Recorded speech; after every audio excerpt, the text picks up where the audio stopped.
Hi guys, welcome to Top of the Hops. Today is a very exciting day. It is the release of Un-human Cannonball, which is a triple IPA, 11% brewed by Magic Rock, one of our favourite breweries.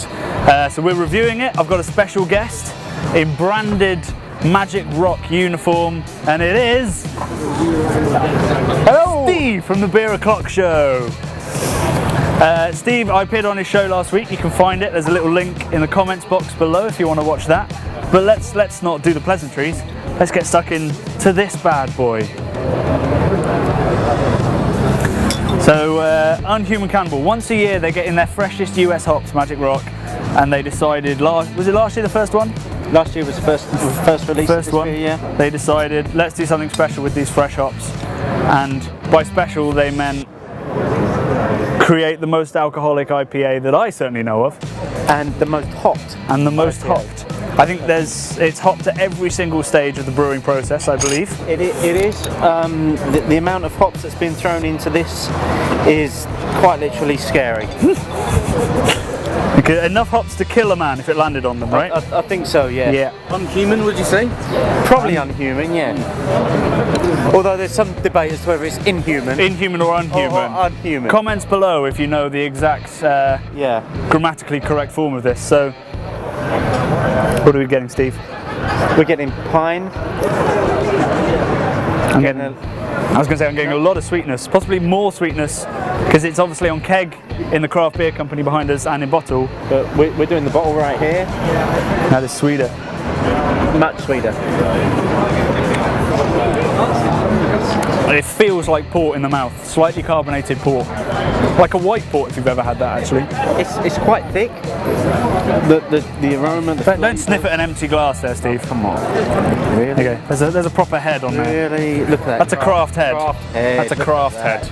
A good three-finger off-white head, if I'm getting really crafty. It's there, isn't it? With a and by all accounts, from those that were here last year, they've sorted out the colour as well.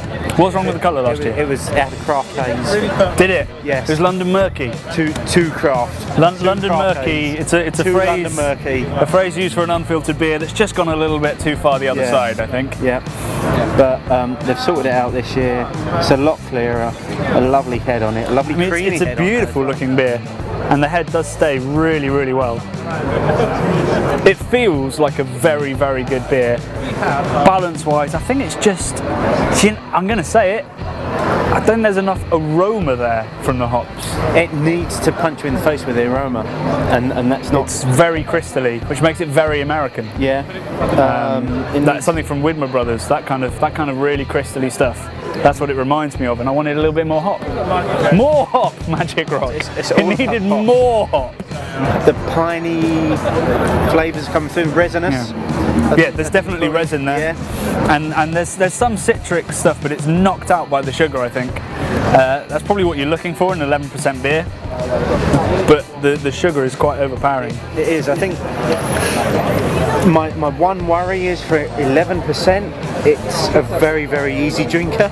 Yeah, I mean you could drink this without really knowing. Every 5 seconds, and it would be gone. It would be gone quite quickly.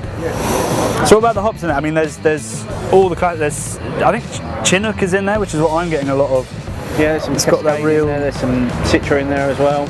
The big C's. I think it's all the C's. All the C's. All the C's. Hashtag all the C's. Them all in there. They've hopped it at every stage. They've dry hopped it, and dry hopped it within an inch of its life. I think. So I think this is kind of the, I guess, the English version of Pliny the Younger. Pliny the Younger. A lot of people have been comparing. Yeah, today. I mean that partly because it's released once a year by Russian River over on the west coast. I've never had Pliny the Younger. I haven't either. I'd imagine it's probably. I think it's got to be more subtle than this because I don't know what could be more extreme. I'm quite happy just to go with the fact of staying true to the homeland and the good British beer that's being produced here by Magic Rock.